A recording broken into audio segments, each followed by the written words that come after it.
Hello, welcome back to the David Watson podcast. Today I spoke with Leslie and we had a fantastic conversation about probably one of my favorite subjects, which is just humans and the way we think and the way we program ourselves and the way we behave. Incredibly insightful. I hope you enjoy it as much as I do.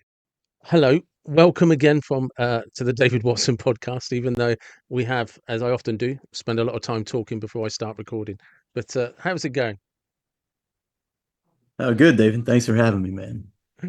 Um, We were already off on a tangent before yeah, we started rolling. not for the first time I've had to remind myself that I'm supposed to be recording conversations and need to stop them. But I like it that way. I love it when you and I, we met 15 minutes ago and it was just 15 minutes of conversation with, both Fast people. friends. Yeah, All right. exactly. Do you know what I mean? It's just like just the other one waiting for the other guy to pause in a sentence so they could start saying something. And I love All that right. flow because that brings the energy to the podcasts that make them fun for everybody. And the reason I reached out to you um, was you've written a book, and when I read the bio and I read your book, it's one of those sort of fascinating personal interests for me because I do think that there's a lot of things we could do better as individuals in this world, and kind of that philosophy that you mentioned in your book and what your book's about. And I've just written down the description from Amazon, the title and the how bits, which is tracking our inner animal, a next level understanding of what it means to be human, how to create and maintain your own mental health, and dig your way out of the depression sinkhole. And I loved that line. I thought that was a wonderful Mhm. description. And then how to diagnose your environment with precision and understand motivations behind behaviors, how to recognize toxicity and narcissism from a safe distance, how to release the stranglehold of blame and remain undrained by emotional vampires, and how to attract and keep attracting your partner, and how to love and be loved. Now, I love the simple sentence breakdowns to probably the most common issues that lots of people have. That description of depression sinkhole is kind of like, yeah, that's a really good way of describing it. But it's like a cold place that just opens up from underneath you, and you kind of get absorbed before you even realize it's happening. And then you're just like, Exactly. shit, how did I end up here? And it is, you're kind of surrounded. And yeah, I just, it was a really good description that just resonated straight away. Well, thank you, man. And it's, I wrote that myself. I knew nothing about being an author. I never intended to write a book. Um, just through some own troubles in my own troubles in my own life, trying to navigate when things that I believed to be true were clearly not true. This all came from a failed relationship for me. I moved from Alabama to Tennessee, to Nashville, Tennessee, and I moved there with the girl that I was in love with and I thought I was going to marry. And within a year, that relationship fell apart, and I found myself in a new city on my own. Um, and I believed, my parents had been married for 34 years when my dad passed away. My grandparents were married for, I think, 67 when my grandfather Yeah, passed away. So the examples that I had seen, when you chose your partner, you you yeah, chose your partner and you work it out and you stick it out. It might not all you might not always like each other, but you love each other and you're just there, good times and bad. And that clearly wasn't true because I had just lost this relationship. The partner that I had chosen uh, was no longer in my life. And so I believed it to be true, but it was clearly not true. So I started thinking, what else do I believe? That was the crack in my belief system that broke my worldview to some degree, that made me start kind of looking around to figure out what was really there. Not what I thought should be there, not what I'd hoped should be there, but what was really there. And when I started looking for that sort of, I hate to use the word truth because it's so Yeah. cliche these days, but when I started looking for that sort of practical truth, that's what kind of started me on this journey of self-reflection and self-understanding. Um, the original title of the book, the tag part of the title was "Know Why You Are," um, because I think that was what was important for me. It wasn't, everybody claims to know who they are, but nobody actually knows why they are who they are, unless you spend that time tracing the timeline. And so for me, it was just I had found my way into a dark place. I like I said, the depression sinkhole. Things were not going my way, and I didn't have much agency over how they were going. Um, I was almost a non-player character in my own life there for a little while, and then on the surface things were good. I was in Nashville, Tennessee, and I was starting to get my foothold there, and I was meeting new people, and I was doing new projects and that sort of thing. But inside it was uh, I couldn't find a way to heal that hurt. It took me a good year to start to move past that heartbreak. That was my first one. I thought heartbreaks were for weak people, until it happened to me, and I'm like, Yeah, so man. this is what's been It's a happening kick. all this time, right? You know what? And in my quest to, one, never feel that way again, and two, never cause anyone else to feel that way, I went the completely different direction. I became standoffish with the opposite sex. I would friend zone myself to keep Yeah. myself out of trouble, to that sort of thing. And it took me a minute to unconsciously realize that that wasn't the path either. And then I'll tell you, I was just having this conversation last night. The first thought that I ever had towards this perspective was, let's call this guy Kobe. When I was playing in Nashville, Tennessee, I'd see this guy. He was a semi-regular. He would come in and he would to the bar that I played there, my kind of home base there in Nashville. And he was borderline unkempt. He was a skinny guy. He, had shaggy hair, acne, thick glasses, kind of oversized clothes. And I didn't know exactly who he was or what he did, but he was a peculiar, someone that caught my eye as someone that didn't blend in with the crowd there. You know what I mean? Didn't know why, no judgment or anything. It was just curious. Yeah, but people And stand one out night I sometimes, had don't they?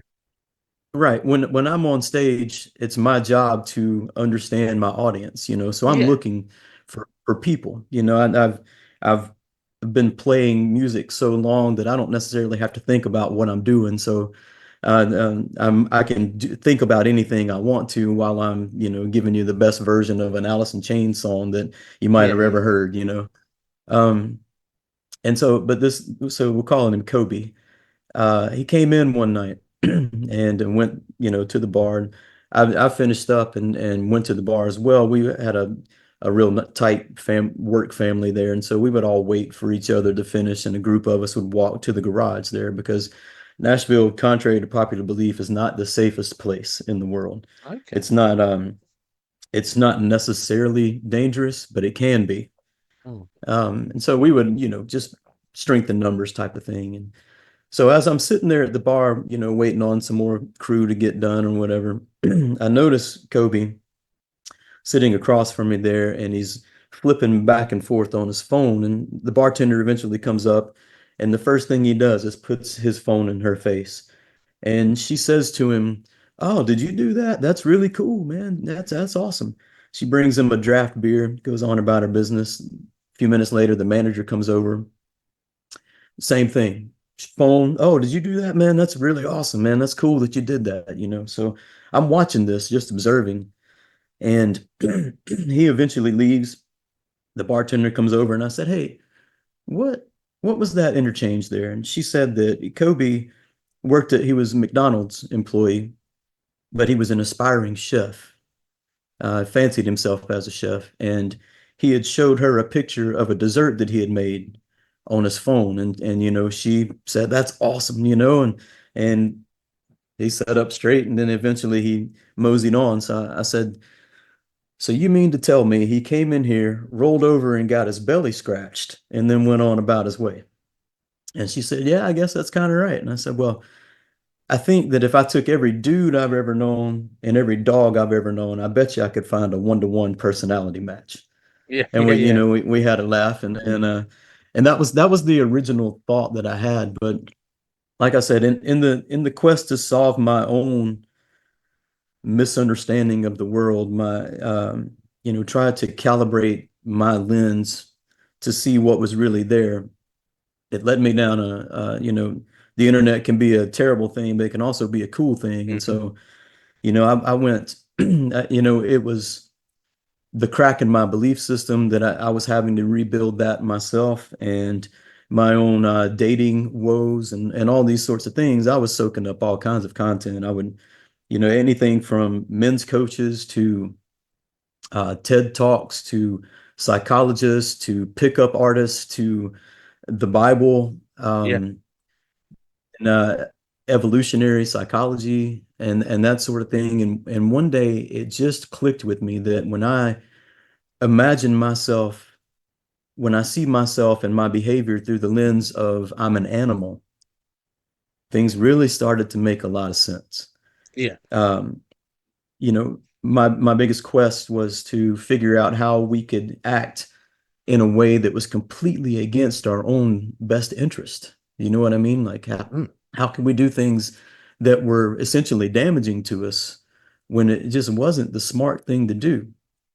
How could you tell somebody the smart thing to do and them go do the opposite? How could I do that? And so um, once I realized that I was an animal and also a human, and the animal and the human are riding around up there, things started to make a lot more sense. And then I realized that, hey, not only am I a combination, a delicate balance of an animal and a human, but so is everyone else. And those balances are not the same. Um, we're born 100% an animal. Yeah. We don't have any language. We don't have any logic. We don't have any reason. We don't have any concept of time. We don't have any morality. I'm sure I'm missing something. But those particular tools that we get to utilize those are tools for the human. Those aren't tools for the animal. You know, our puppy has no idea whether we've been gone for 8 minutes or 8 hours. No idea. Yeah. The only thing they know is it dark or light outside? Yeah. Is it hot or cold in here? That Yeah. sort of thing. Are you there or not there? So right, right. So the animal, it has five senses. It has two jobs first, to survive and reproduce. That's the only thing Mother Nature programs into the animals in the animal kingdom. They have to survive and reproduce. Um, that's the same for us. Yeah. The same for us. Instinct and emotion are the Mm. two things that drive the animal through, and it runs through with using its five senses to download environmental information. And that information gets run through, and the appropriate chemicals are sent out that, promote the behavior I, based on the instinct and emotion. And we're the same way. 100%. Crikey, I'm trying to think. It must be about 10 years ago, 15 years ago. I wrote a coaching program called How to Train Your Neanderthal Brain.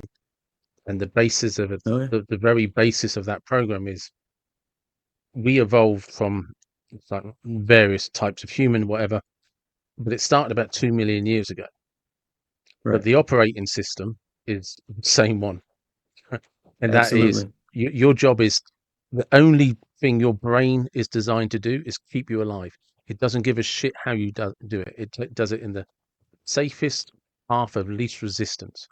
And if something's difficult and it can find a way to make it easier, that's its job.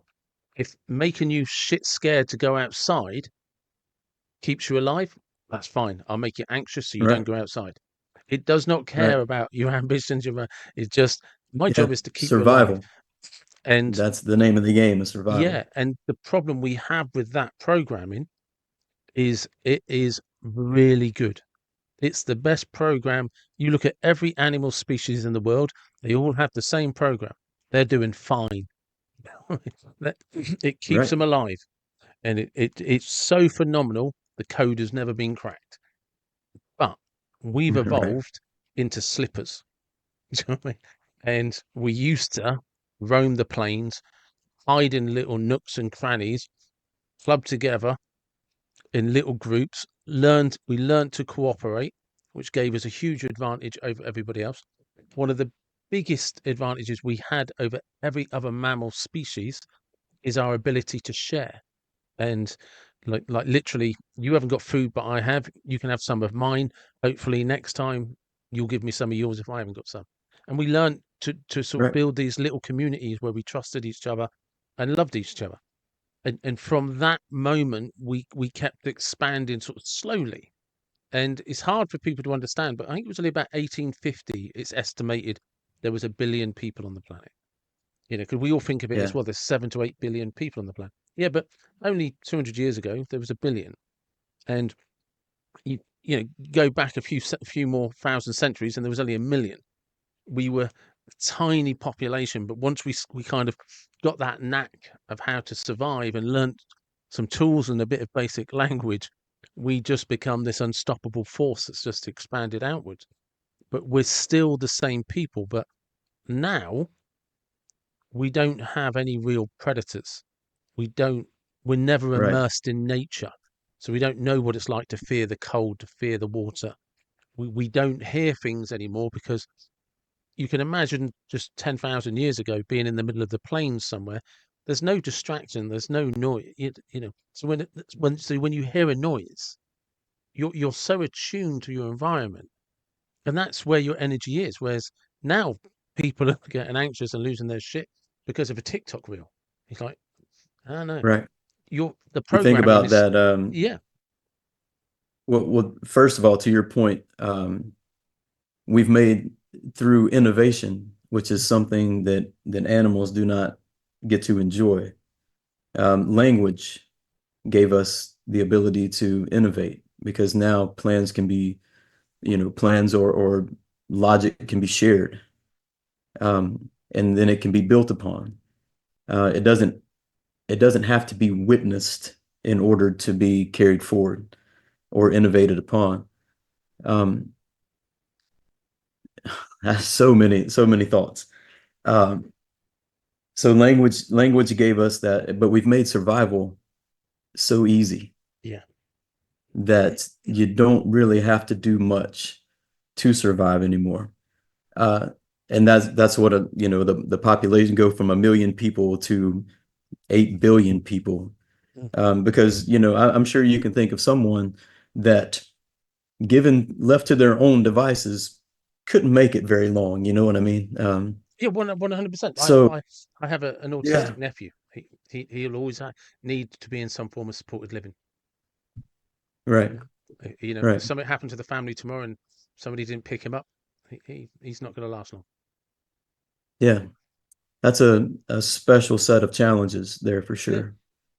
Um, and I know people with no special challenges at all. Just we in the South we say don't have any walking around sense, you know. yeah. Um, I get that. but you said, to your point with the TikTok reel, that animal operating system that we still very much that is the default system. It is. Unless we're focused or critically thinking, accessing those higher tools, the human tools, then the animal system is what is driving.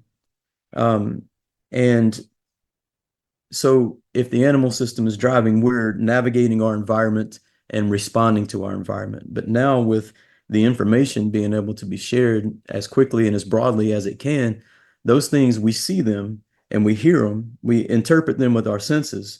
They become a part of our environment.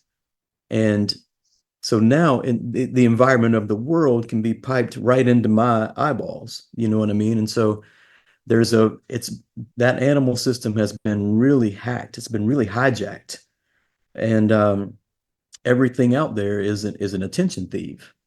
It's a competition for your attention, for my attention. And unfortunately, the negative bias that we carry around as animals trying to survive in a scary world, is quick to respond. It's quick to respond. And I don't know how we I don't know how we steer away from that as a society. So it's important to be able to, on an individual level, be able to understand that I'm an animal and these people are trying to manipulate my animal operating system. And if you can do that, if you can see yourself, if you can see their motivation behind their behavior, um, then you start to understand, and you can disengage, and you can see, things desired to spark outrage and not be outraged. It's a difficult And one. that is it really is. It really, without understanding the animal inside of me, I don't know that I could do it. Without understanding the animal inside of other people, I'm not sure that I could do it, because at that point it seems it's just an emotional response to an environmental stimulus. And the powers that be, the influencers, the media, they've become really good Mm. at at presenting some sort of boogeyman to scare you, to motivate you, and it doesn't have to be that way. That's where the mental health management of this perspective comes from. I understanding that I'm an animal gives me a choice in how I react to things. If I'll give you a real life example. I'll condense it though. I'm in lower Alabama, the other LA we call it. And I'm at my grandmother's house right now. When I'm not on the road, I try to spend as much time with her as I can. I'm in a 100-year-old house here. My family lives amongst us as well. We all grew up on the same 6 acres. Nice. It's typical Southern United States. That's nice. I like that. Um, I do too. It really is a special thing. A close-knit extended family. Yeah. It's we say we have a little village here. Yeah. Um, but I have one cousin who strayed from that path, and in the Southern United States, we have a pretty bad methamphetamine problem, as you may have heard. Yeah. It's a cancer on our society for sure. And my cousin fell victim to this. And at one point, I was shown picture evidence that he had stolen directly from me to fund his methamphetamine habit. And I was standing just over here in my grandmother's kitchen with my grandmother and two of my aunts.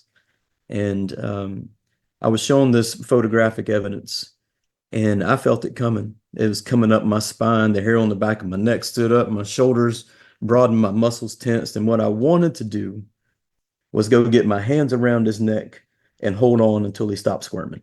That's what I was motivated to do. And about that time, as I'm feeling these chemicals swell me up, my 87-year-old grandmother puts her arm around my waist. So now I'm in a full-blown adrenaline dump rage, and my frail grandmother puts her arm around my waist. And I felt it coming, and my first thought was, I'm about to have a severe animal reaction. She slips her arm around my waist. I slip my arm around her shoulder. So I'm in a full-blown rage attack, and I'm able to be gentle with my 87-year-old grandmother. Um, when my instinct was to flip the table over and say a string of profanity and go find him, I was able to be gentle in that moment purely because I understood what was happening to me, what was about to happen, and indeed what was happening. Um, and that's the power of choice that this has given me. I'm going to have emotions. How I respond to my emotions, and how I navigate forward in spite of my emotions, or in lieu of my emotions. I now have that choice. I can choose how to react rather than being forced to respond to whatever environmental stimulus or environmental threat that the animal that I am interprets. And And that's a level of precision that I didn't know was possible. You because know, that's the thing, isn't it? I mean, I can be terribly guilty of. I feel that emotion come up, and then I'll run about 400 and fictitious scenarios in my mind that justify that feeling. And while that emotion is just it's just growing and growing and growing, and then if I'm fortunate, something will interrupt that train of thought, and you'll be like, David, the person isn't even in front of you right now. You don't even Right. know what the outcome of this is going to be, but you've just spent half an hour either getting sacked 72 different times or getting arrested for assault 100 times, and you just Right. Mhm. and it's done nothing productive. It's put you maybe No. 1 year closer to a heart attack, and Right.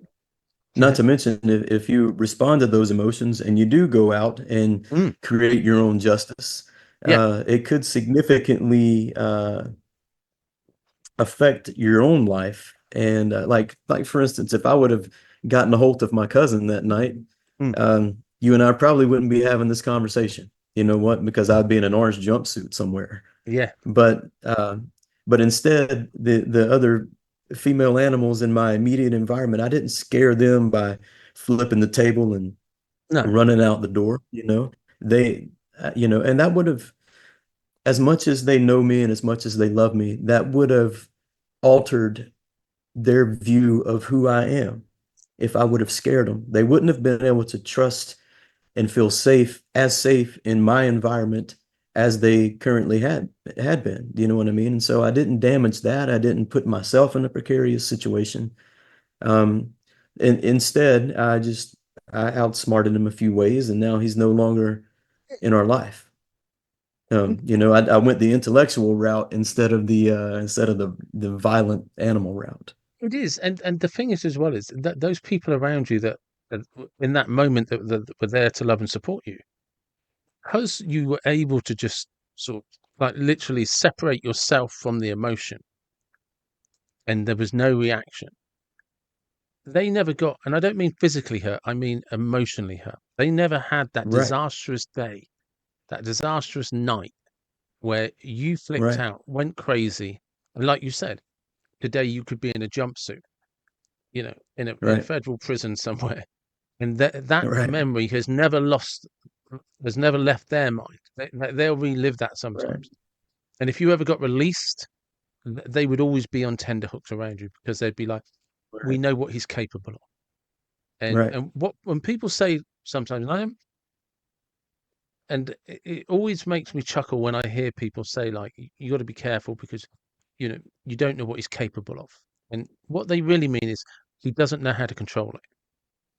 right, And whenever right, I hear sentences like that, like the classic one is when, especially with young guys, when somebody says, "Oh, he's all right to drink as long as he doesn't drink whiskey." Well, you only get to find that mhm, out once. Once you know that right, that's the issue, why is it become it's all right as long as he doesn't drink whiskey? It right, should be I drank it once, it didn't agree with me, and I never did it again.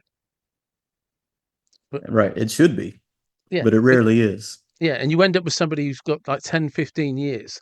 Oh yeah, problem is every year, a few times a year, he ends up somebody gives him a whiskey.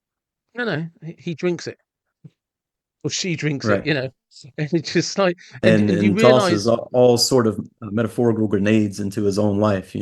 yeah, and I realized this.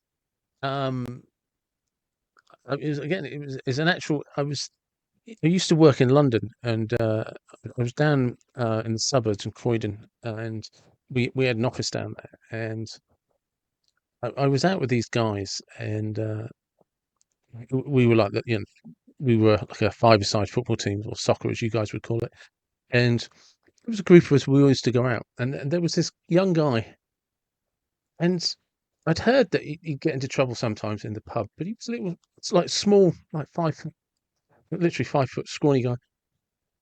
And what used to happen was he would throw insults at a girl, but just out of earshot, so they wouldn't quite catch what he said. And then he would say, "No, no, no, I wasn't talking to you," or "No, no, no, you misunderstood what I said." And you're not really paying attention. But then one day he said it to this girl who she did hear what he said, But what he didn't realize is, yes, she'd walked in with just her mate, but they were with the six guys at the bar. And Mm. suddenly those six guys, because it was local, became 15 guys.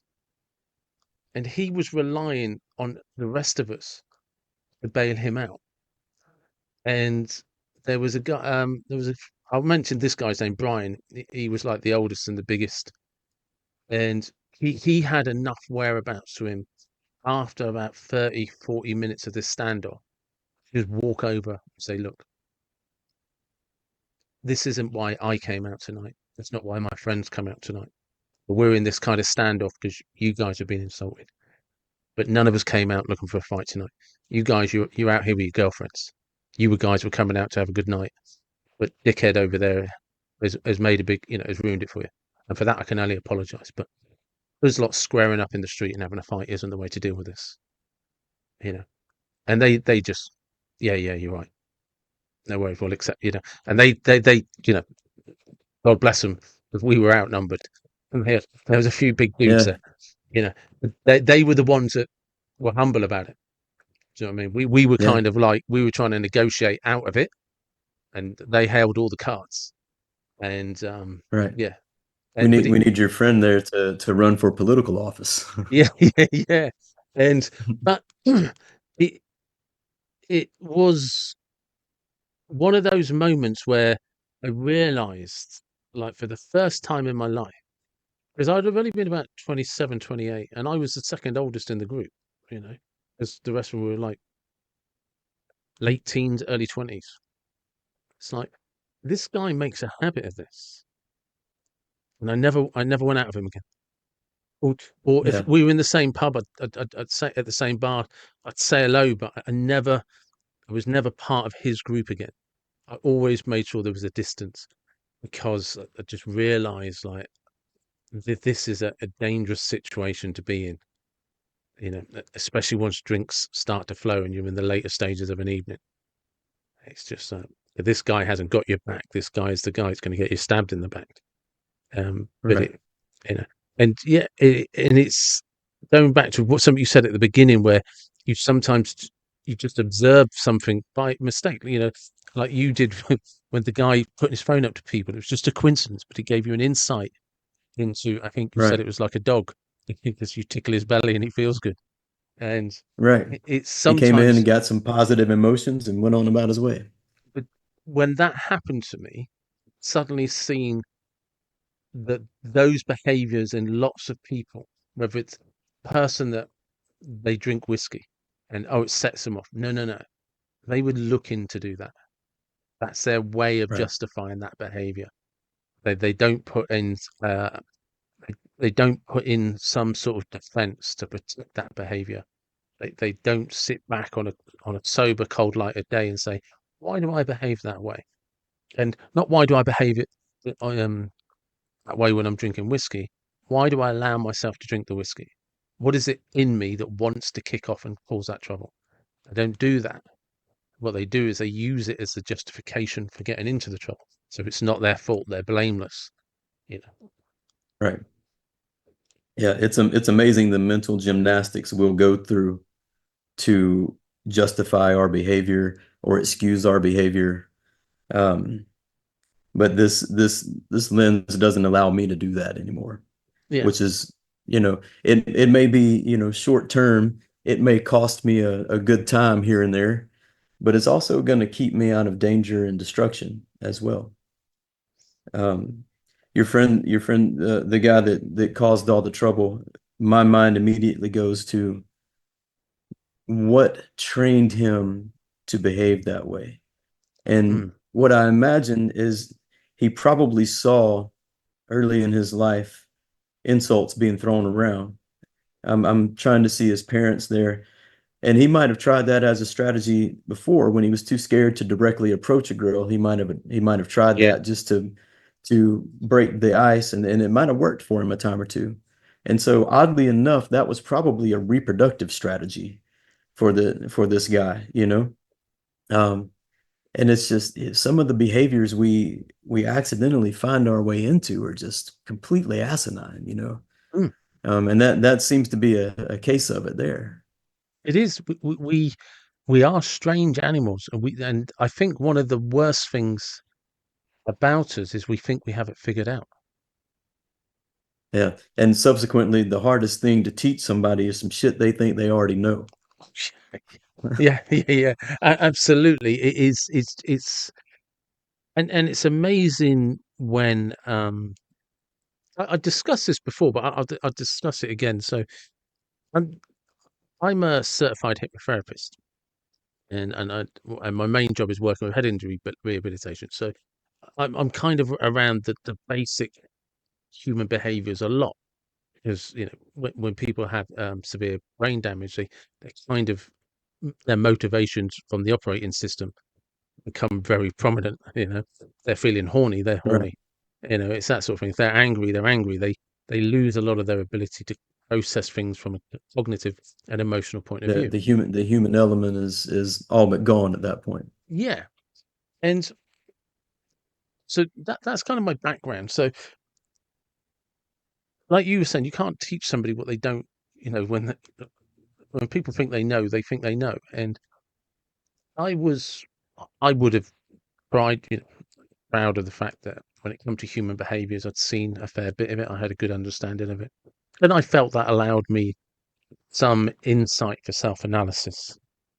Um, and then it was the first time I had an introduction to hypnotherapy with a guy called Vinnie Shawman, and I went and did this thing called timeline therapy. And basically, there's a group of you in a room, you're in a relaxed setting. It explains how different people see time, and we don't all see it the same ways. Normally, two different ways of seeing it. But anyway, you leave your body and you go back to certain points. He mentions, like, I think it was five main emotions, and your subconscious will take you back to a place. And it didn't go anywhere where I thought it was going to go. So naturally, even though I'm there, I'm thinking I know where my brain's going to take me. I know about this event, etc. Et and it didn't do that. The one thing that stood out above everything else was a conversation I had with a guy called Stephen when I was 10 or 11 years old. And it was about a girlfriend I'd had during the summer holidays and between what we call primary school and secondary school. So you're when you leave primary school, you'd be about 10 or 11. And when you start secondary school, you're normally 11 years old and you'll be 12 by the time you finish that first year. So, so, and during that summer holidays, I'd had this girlfriend and we were kissing. And as you do, summer holidays come to an end and we both went to different secondary schools. And I bump into this Stephen guy. I haven't seen this girlfriend for a couple of months. It's pre any type of mobile phone or internet. And he Right. starts telling me how she's told all of these big lads at school, I can't kiss. And I was taken back for a moment where this 10, 11-year-old kid just wants the world to swallow up. He's just humiliated. He really feels like I don't even real. I can't even articulate how embarrassed that 11-year-old version of me felt. Now, the funny thing is when you come back into the room and you're kind of looking at this, because in the timeline therapy, you're an adult overlooking that situation. And I'm still like, you can imagine this out of body experience of observing this. I'm like, you don't even know if Stephen's telling the truth. Right. You don't know if this girl has said anything to anybody. Right? There isn't a single 10 or 11-year-old that knows how to kiss. And unless you're having regular sex, you don't know how to kiss. Right. That's a little young to be an expert, I would say. Exactly. And the other thing that struck me about it as well is until that moment, I had forgotten this girl existed. So I Yeah. didn't even, but then when I seen this, all of these memories of the summer holidays flooded back to me. But I was like 46 or something when I did this timeline therapy, 47, something like that. And I'd been carrying this emotion. And now I could not for 1 second begin to understand what impact that must have had. on every interaction with a girl that I'd ever met, because Yeah.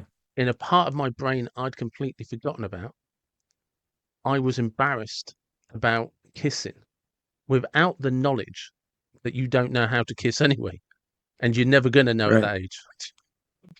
Right. And like you said, those things they get so deep down Mm, into the subconscious. That bad emotion trained the animal that you were to fear feeling that embarrassment again. yeah, And no doubt it had a pretty significant effect on your interaction with the opposite sex after that. We could all go back and find moments we were embarrassed mm, or betrayed or that sort of thing. Some kind of emotional type of hurt that that did drive our ship for a while, whether we knew it or not. Um, but and this is, that sorry, go on. pain, outside of being conscious, pain is our only teacher. Mm, You know what I mean? yeah, Um, and it's a powerful one because Mother Nature intends it that way. it is. Um, And I still, as you were telling your story, I was thinking back to times where I had been embarrassed or um, humiliated and stuff because it happens to everybody, yeah, yeah, whether early in life or if you have it made early in life, then it usually happens later in life, and then comes back around. But um, yeah, and no doubt, when I was coming through, I was a bit of a shy kid when I didn't know people. And when I was coming through our version of secondary school, high school, mm, um, I was afraid to like I didn't attend a single homecoming dance to my high school because of that fear of rejection. I couldn't even tell you exactly why I had it. I just didn't have the confidence that would allow me to see, that's the ask to strange thing. tell a girl, "Hey, I would like you to come to the dance with me." I Mate, finally kind of got over it a little bit, but it wasn't until I had this perspective shift, this in another universe, it's probably a conscious awakening, um, that I realized the fear of rejection is all here. You it know, is. so what if one girl doesn't maybe it wasn't the right time for her. Maybe she was in a bad mood when I approached. It could be a number of reasons Well, that that I was could be rejected that might. that was the funny thing, and it was a real eye opener to me because one, I'd forgotten this girl ever existed. Up until that moment, I'd forgotten the conversation ever happened. Re-experiencing from a point of observation how embarrassed I was and not remembering that was like, wow, you know what I mean? I just felt in that moment that little boy felt so humiliated. What was Hmm, strange after is relative.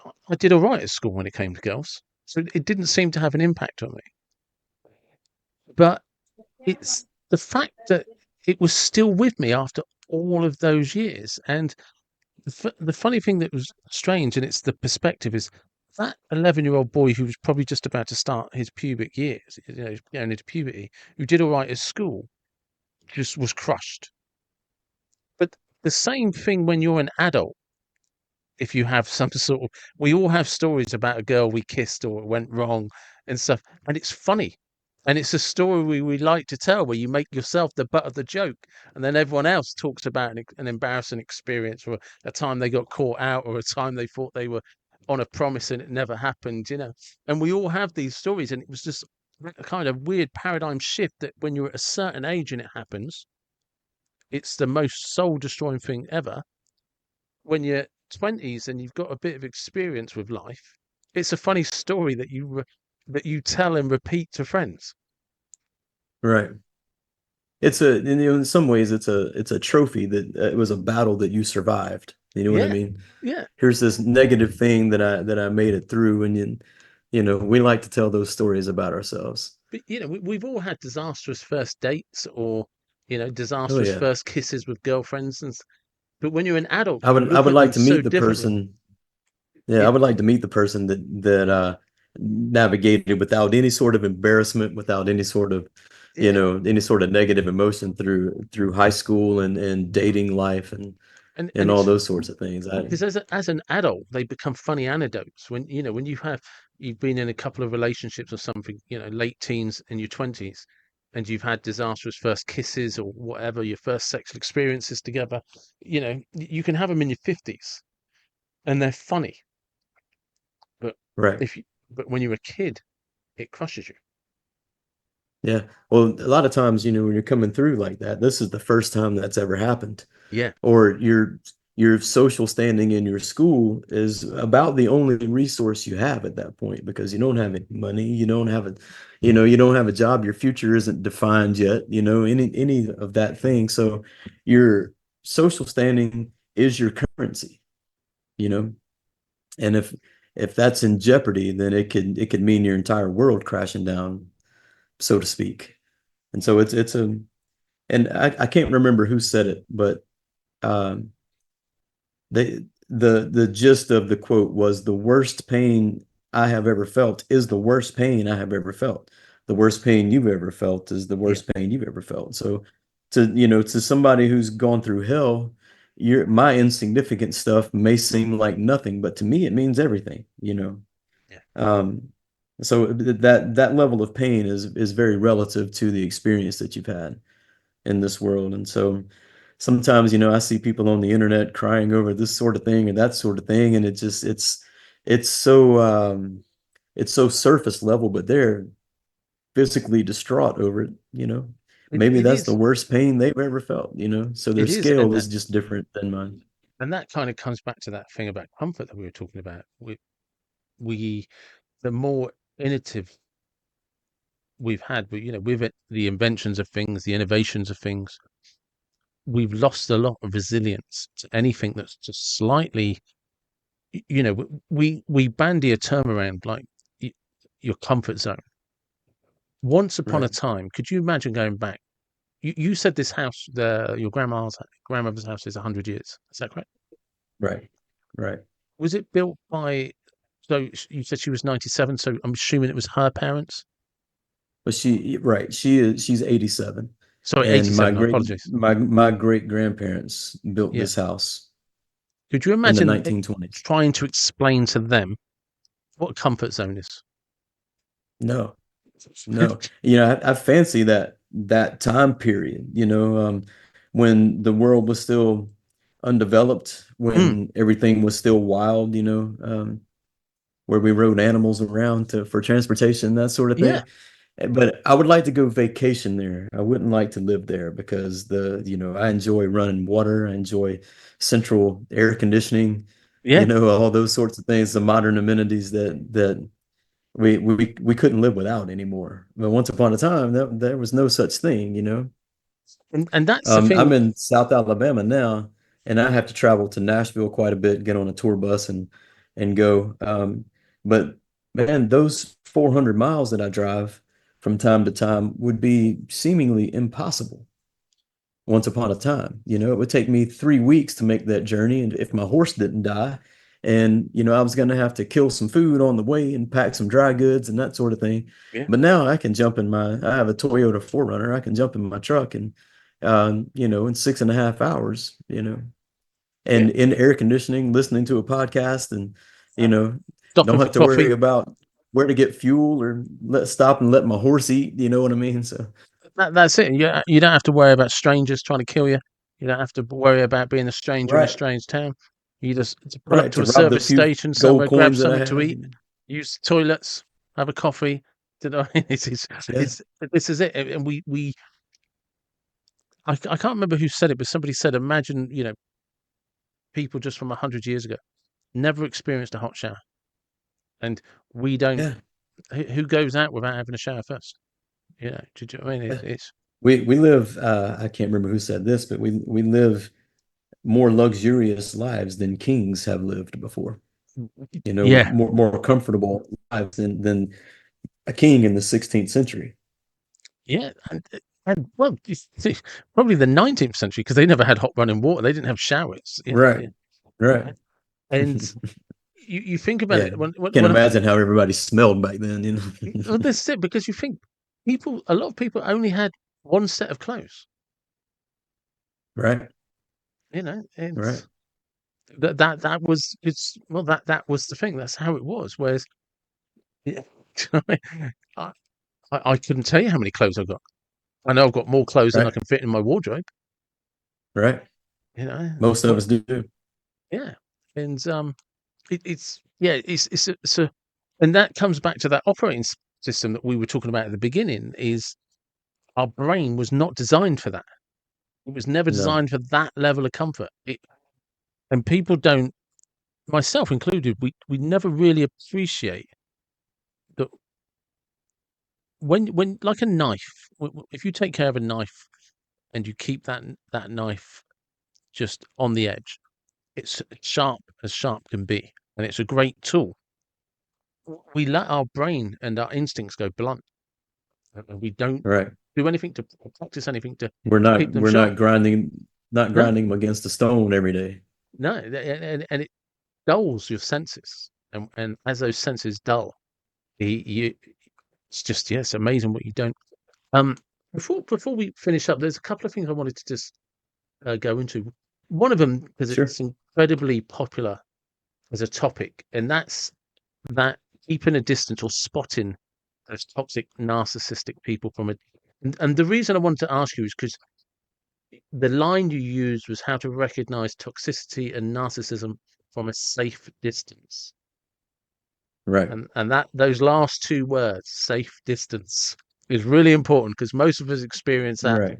when we're already shit deep and we're trying to find a Right. paddle to get out That's of the exactly creek. right. That's exactly right. Once I started recognizing myself as an animal and other people as an animal, um, behaviors become a symptom of the way we're trained. And seeing those behaviors gives me the under motivation that I know is coming from a trained animal.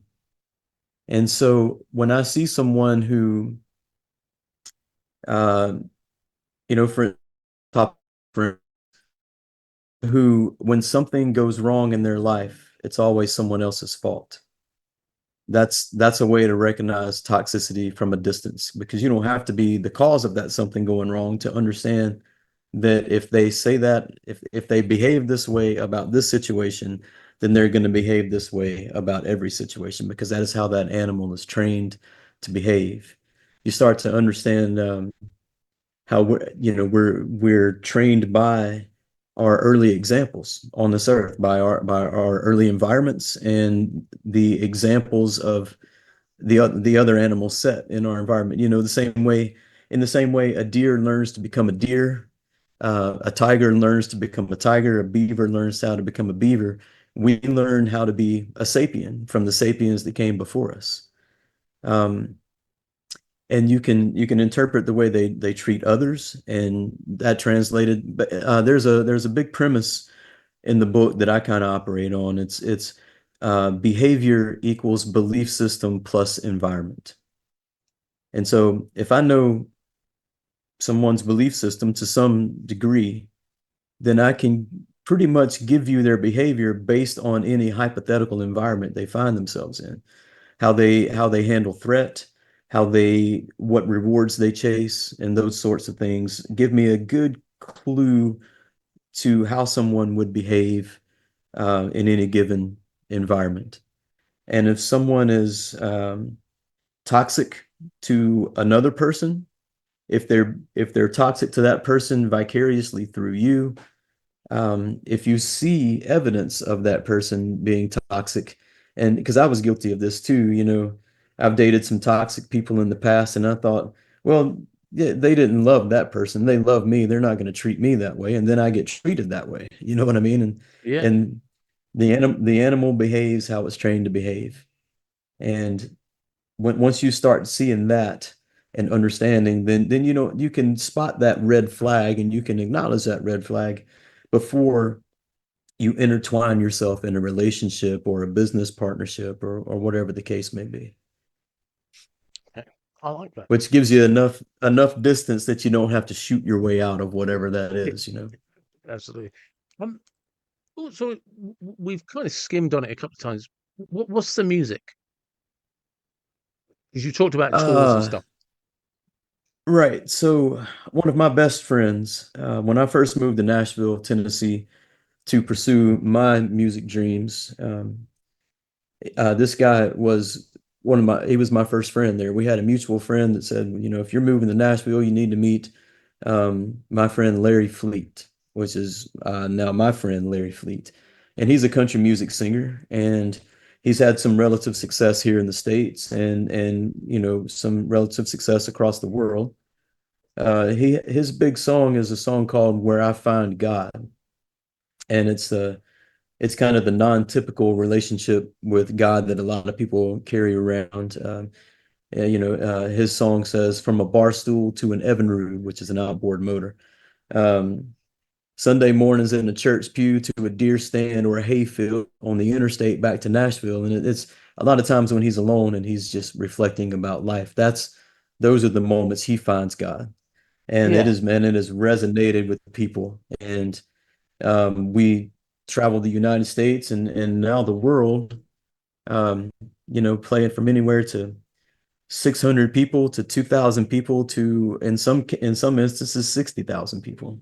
Jeez. And when that really kicked off for him, then he called and asked if I would be a part of it and help him maintain the business, help him. There's a lot of moving parts when it comes to touring and Yeah, I can just a lot imagine. of things to be managed. And he asked me to come help him keep all that together. And so for the last going on 3 years now, I've been traveling around with him, helping him manage his business and his tours and that sort of thing. And it's an awesome thing. I'll tell you another one more animal antidote.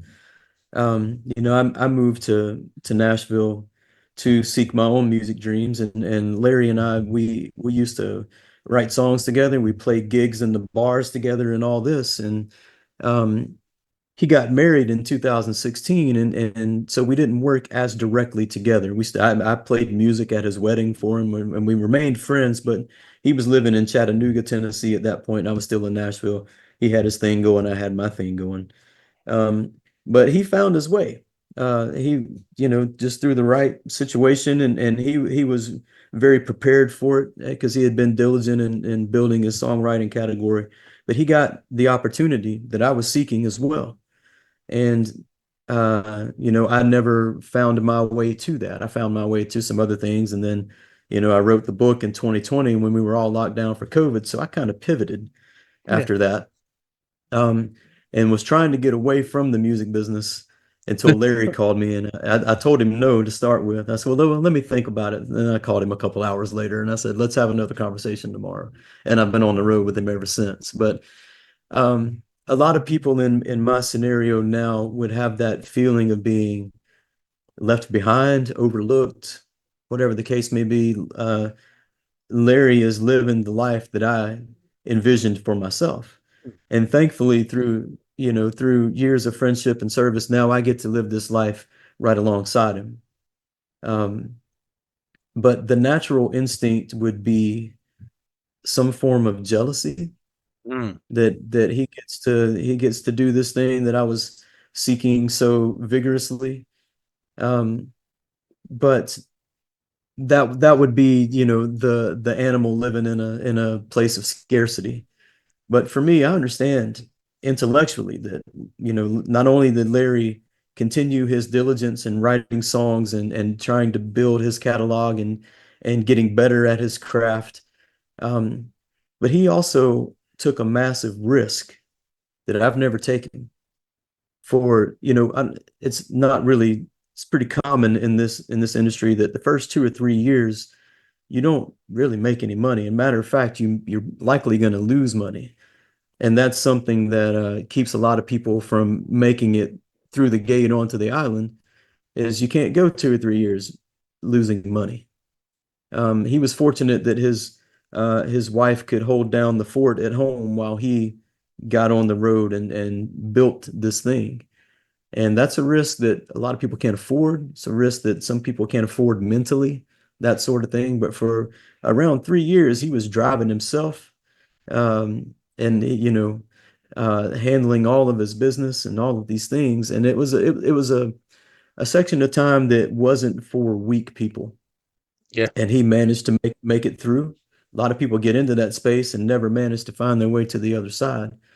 And so understanding being able to experience my emotions and independently act independently of my emotions. Fortunately for me, I haven't felt those feelings of jealousy because I have such a visceral understanding of how things played out. But it allows me to work with my friend and serve my friend with humility and be happy for him and love the fact that he gets to do this thing without feeling any sort of negative feelings myself. I had an epiphany about that. Probably just, Hmm. I think it was just before Christmas. Like, and I'm 50 years old, so I don't, I kind of appreciate epiphanies at my age, but at the Oh yeah, same time, same. you know, but at the same time, I don't always welcome them. And I Mm, realized for the first time in my life, I was a jealous person. And mm, over the years, where and I swear to you, if I'd had if somebody said to me, "Do you think you ever get jealous?" I'm like, "No, I celebrate my friends' successes. I champion people. Do you know what I mean? I love seeing my friends succeed." But then I also realized I kind of almost had a codependency with some friends where I'd attached myself to them. I wanted their success for myself. And right, when I kind of meditated that and mulled it over, it literally just bubbled up from my stomach. So, you're jealous of their success and you want it for yourself. And you're just like, oh. And it was just this, and again, you kind of then get this trickle down effect of all these behaviors over the years. It's like, yeah, I genuinely am pleased for them. Actually, what attracts me to them is I want the recipe for their success. They're in a position that I want to be in or that I want to do. And right, it's really subtle because it's not an envious feeling where you kind of got the greed-eye monster and you slag them off. right, You recognize their qualities. You recognize the work and dedication, sometimes the luck, sometimes the chances, quite often the fact they just turned up every day and put their nose to the grindstone and got on with it. And sometimes you're just like, do you know what? They just got talent. But I realized I would gravitate towards these people because they had these qualities I wanted for myself. And it came from a place of jealousy. And it was just profound because, you know what I mean? It just never in a million years would I have. And I was telling a friend about it. They're like, but I've never seen you jealous. I was like, no, but the motivation from or the way that I gravitated towards those people, that the driving motivation was jealousy. Yeah. yeah. Um, and jealousy, it doesn't have to be a rage. No, that's the There's, thing. It's a it really exists on subtle, a spectrum. Right, yeah. And I right, mean, there's a positive to it in the sense that if you feel that gravitation towards people because you recognize skill sets or advantages that they've created for themselves, etc., it can motivate you to work as hard as they can to adjust the way that right. you see the world. But it's just Yeah, understanding it's that comparison because they have something that you don't, that I didn't have. It's like, oh, you wanted that success, whether it be a relationship, a fit body, a car, a house, whatever. Do you know what I mean? You can put under any right, category, any label you want. But it was just the driving force behind what, and I can only describe it as it was like a gravity that I felt pulled in a direction. But it was kind of like, what was the driving force? And it was just like, right at the very foundation, the bit that I could never dig up and see, it was jealousy because they had something you wanted for yourself. right. I think maybe the antidote for that is in those situations, uh, to serve with humility and to Mm. um,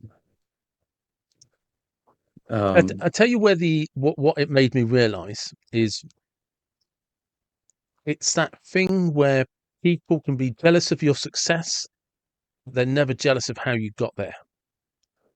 And it right, made me realize that they had an end result that I wanted today without knowing anything about them, how they achieved it, or where it was. right, And right, effectively, You can then at that point sit down and kind of write out a plan, put it in your head, whatever. Well, you'd have to do this for the next X amount of years. This is what time you're getting up every day. This is what you're doing. Do you want to do that? No. Well, then you don't really want it, do you? Yeah. Most people do want the success, but they don't want the struggle it took to gain the Yeah, success. yeah, And absolutely. we're all guilty of it.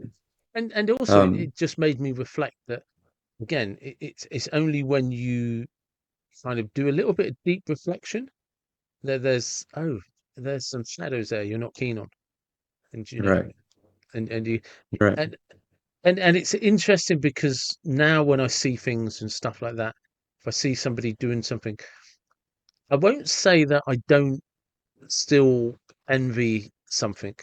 What it does is make me appreciate how hard they probably worked for it, right. or And or how the talented risk, they are. And that's probably that right, humility bit that you mentioned.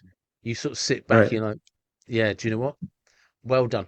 Like seriously, I'm proud of you. Even though you've no idea who I am, I'm proud of you because I know you did something that I haven't been able to do. Yeah. right. And, to those who take the risk goes the reward. Yeah. It is. Yeah. You're absolutely right. And that's just what it is sometimes. Just lastly, and this is a random question. Um, and it's just use your imagination. Imagine you had a time machine. You can go anywhere in history, anytime, any place. Where would you go? Why would you go there? What vehicle would you use to transport you? And you can use any vehicle you want. And what music would you be listening to? Hmm. There are a lot of time periods I would like to visit. Um, I would like to visit prehistoric. Yep. Um, I wouldn't mind seeing a dinosaur. But I was saying earlier, I am particularly drawn to um, late 1800s, early 1900s, when the world was just on the verge of being Mm. industrialized. Yeah. Um, Pre-industrial. I would really like to spend a little time in that area. As far as vehicle, do you mean like a DeLorean or whatever the case may be? Yeah. Yeah. Because, well, do you know what I mean? But it could be like, no, I've got a pickup and I'd love to, when the pickup arrives, it'll just look like a rock. It doesn't matter. It's just like, what, what, Oh, I what, got you. what's your mode of transport and what's coming out of the radio? My mode of transport, I would assume would probably be my Forerunner Yeah. because actually on my fourth Forerunner. They're just the perfect vehicle for me. They can pull things. They can be off road. I can throw all my gear in there, as far as music gear or camping gear or hunting gear, whatever the case may be. And it's the right size and it's the right comfort for Yeah. my particular needs, and it's got four-wheel drive if I need to get myself out of a hairy situation. So um, probably that Forerunner would be my transport. And I think music would probably be relative to wherever I was going to visit, Um, if I was going to visit somewhere maybe in the 1400s, it'd probably be some form of bagpipe music, Yeah. or Gregorian chant, Yeah. I use kind of those things sometimes when I need to close the world out and I don't want to listen to music Mhm. because my musical analytical brain sometimes is hard to go subconscious with. I've been training myself so long to listen to things critically, to understand and reverse engineer and stuff that it'd be hard for me to listen to something and not pay particular attention to the snare drum or the guitar tone Yeah. or Yeah. what's the distance the singer is from the microphone. I can kind of hear those sorts of things after years and years and years of critical listening and dissecting. But with bagpipes or Gregorian chant or things of that nature, solfeggio frequencies are another that I use for meditation type thing. That something that's beyond my limits of analyzation. If I was going to the 1800s, depending on where I was going, if I was going to England, I'd probably, like to listen to some classical music, some of the great composers. Um, and depending on what I was wanting to experience, would it be a piano concerto or would it be a symphony in a minor key, Yeah. Or if I was going to visit, early America in the late 1800s, it'd probably be some form of bluegrass or banjo music or something to that effect, something to kind of set the tone for the time that I was going to. If I was going prehistoric, I don't know. I don't know of any caveman recordings that exist anywhere. I don't think the technology was around when we were still living in caves, but What would your favorite country album be then? my favorite country album, oh You can have that. man, current or just of Whichever all one time. is whichever one is there. Um, Man, it's hard to say. I like some classic country. I'm a big Charlie Daniels fan. The group Alabama from back in the 80s, I'm a big fan of those guys. I love a lot of 90s era country, the Garth Brooks and Clint Blacks of the world, Yeah. that I think there wasn't, Garth Brooks, I think, quite honestly, is a terrible singer, but he had a real energy live, and he had great songs. When you rise to the top in Nashville, you have pick of all the songs that are being written in Nashville. So if you mess that up, Yeah, you've made yeah, a grave mistake because they're some of the most talented people I've ever known. Some of the most beautiful songs, some of the most well-written songs have never been heard by the world because they've been written by somebody in Nashville that didn't find their way or didn't make the right yeah. connection. I could give you endless examples of songs that will make you cry or will send you back somewhere or inspire you that have never been heard outside of a listening room somewhere in Nashville, Tennessee. I Um, was not that I that's what I knew him from. Chris Christopherson died recently, didn't he, last year? And yeah, it just fantastic songwriter. yeah, I did, and that's what I mean. Because obviously I knew him for things like Convoy. You know what I mean? And I knew he was a country Right. singer. I knew he was a country singer, and you kind of knew a few of his hits. But I listened to a couple of his albums, and there was just a few songs. I don't remember. It's just me and my mate. We were camping down in France. We ended up in Spain. We was in his camper van, and I had a tent sort of thing. And just listening to like with this like 9 hour drive from France into Spain. We were supposed to be surfing, but the weather was shit. So we're like, let's go to the Med and just enjoy some sunshine and a beer. And so that became a 9 hour drive, which doesn't sound a lot to an American, but to British people, that can get you from one end of the country to the other. So it's just like it's a Right. big deal for Right. us. In America, you might be visiting your neighbor, and but we're just listening to Chris Christopherson.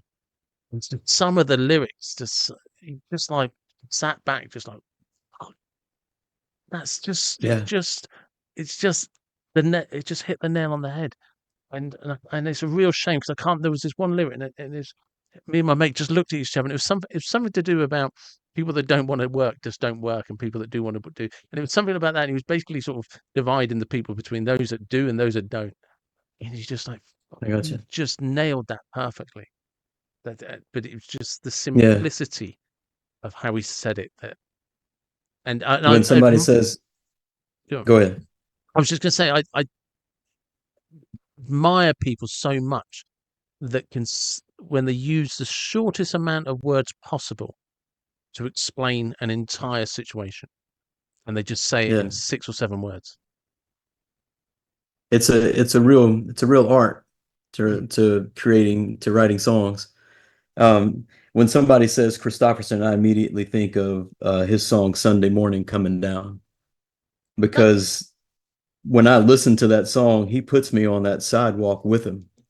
You know what I mean? yeah, yeah, that song And rings a bell. yeah, the magic of Nashville. I was playing in Nashville one night and this woman comes up to me and says, "Hey, do you know any Chris Christopherson songs?" And I said, "Well, let me do a version of Bobby McGee for you because that's another one of the songs that Yeah, Janis Joplin is widely recognized with it, but it's a Christopherson song." And I said, "So let me do that for you." And so she was filming me, and that's never really a strange thing when you're on stage, especially when everybody has a smartphone in their pocket. And so when I finished the song, she came up and she threw some money in the tip jar there, and she said, um, I just FaceTimed my uncle, Chris Christopherson. Yeah, So for a moment in time, he saw me play his song and was aware that I was alive for a small moment in time, and that's a real Nashville style trophy right there, you know. it is. I'm just looking at the lyrics now because it's where is it? There's yeah, wishing Lord that I was stoned because there's something in a Sunday that makes a body feel alone, and I Yeah, was just like shit, and and it was, but it's the opening lines as well. With I woke up on a Sunday morning with no way to hold my head that didn't hurt. It's just yeah. like, yep, that's everyone's had that Stumbled through the hangover. closet to find my cleanest dirty shirt. Yeah, we just like I think every single bloke knows exactly what he's talking about, Yeah, and he really did capture an emotion that's kind of intertwined with some introspection, and like I said, the way he presents it, hmm, it puts me inside that scene with him. yeah. And I can get, that's one of those songs I can really get lost in, I should say. But the profound thing about that, that song and a couple of others is, like you said, it took me and my friend Duncan to a place, both separately but the same. Where you both like Right. that memory is there now, and then it kind of just I don't know, just sits with you for the rest of the day. 'Cause you kind of Yeah. had this profound opening up of a like, yeah, no, I know that man, I know who he is, I know that Yeah. morning, I know that day, and we had to do that with a line and communicate that way. That yeah, I don't mind being jealous of that. I'll accept the envy for that one because that's Well, just that's it's why we end up worshiping those people. yeah, yeah, and yeah, I'm going to leave it there because Yeah. if people haven't heard him, and to be fair, I'm no connoisseur of country music, and the only reason that I started listening to a bit of Chris was purely because he passed away. Convoy as a kid was one of my favorite films. So of course, as soon as I heard he had passed away, I just wanted to look up a few things, and then I seen this entire catalogue of songs. And I was like, Yeah. oh shit, I didn't know him for that. I knew him for Rubber Duck. Yeah. See, I don't know him for his acting. I know he was in some things, but that's not, Yeah. I know him for music. Yes. So a true Renaissance man, you know. Yeah. Do you know the film Convoy? I'm aware of it. I don't know if I've ever seen it. Oh, There is a song, something called Convoy or something yeah. that was Phenomenal song. kind of a, Yeah, yeah, yeah, just off the beaten path as far as music production goes. yeah. It But is. I'm aware of all of it, but I don't know it though. Yeah, it's a tale kind of based on a mixture of myths and true stories about the truckers in America and the problems they had getting across country, and a lot of them are independents and stuff. I And imagine it to be somewhat of a Smokey and the Bandit type of movie. That was no, was that Burt Reynolds, I think. yeah, yeah, because that's kind of a bit slapstick. This is, Gotcha. I think there was some elements of truth where truckers got together and actually did create a massive convoy, if I remember correctly, and they've kind of put a story into that. And Gotcha. yeah, no, it's as a kid growing up in the 70s and 80s, it was one of my favorite films, and it's Gotcha. still something I've watched time ago. If you've never seen it and you kind of love the 1970s trucks and the music and the attitude and everything at the time, you won't be disappointed by the film. Context, remember, it was Okay. made like late I'll put 70s, it so on the list of things to go back and grab from, from that era. yeah, it was I good. just recently saw The Godfather because I had never seen that before. Wow. So I'll put this on that same list Yeah, of course. So you got the other of two things that I parts. need to go back and grab. You've got the other two parts of The Godfather to watch now. Then Yeah. Yeah, Eventually, I'll get there, but yeah. I would recommend Convoy just because culturally it definitely was of its time, and gotcha. those kind of those trucks, those lorries and trucks, of the sort of 70s were iconic for America, at least from a kid across the pond looking at those trucks. They were Gotcha. just yeah, it was childhood dreams. But look, I've taken up a huge amount of your time, and you've been very gracious. I've enjoyed it, man. Thanks for having me. No, thank you very much, and hopefully, who knows, we can do this again. Or if you're on tour in Europe, I might actually be able to get you to meet you in person. It'd be good. Yeah, man. We have emails. Let's stay in touch, Yeah, and because I'm like I said, I'll be back over there at some. I don't know the exact dates yet, but at some point, probably August, I think I'll be back in that space. So if we're anywhere close, maybe we can make it happen. yeah, I'd look forward to it. Take care. And there you have it. Common phrase that I use pretty much after every podcast episode. I really enjoyed talking to Leslie. The link to his book will be in the description. The book is called Tracking Our Inner Animal. And I love the way that, because of circumstances, he took a step back, recognized that deep down we are animals, and that animals have behaviors, and those behaviors typically reactive to the environment. And I think if you can look at yourself like that, just take a pause when you're able to, you might develop some really useful insights that help you navigate the world in a better place. And that's up to you as well. And as I always say, keeping with habits, routines, and rituals. I do appreciate everybody that tunes in, listens, and supports the channel. Thank you for that. And please, whatever you believe, wherever you are from, please do take care. Be blessed. Thank you.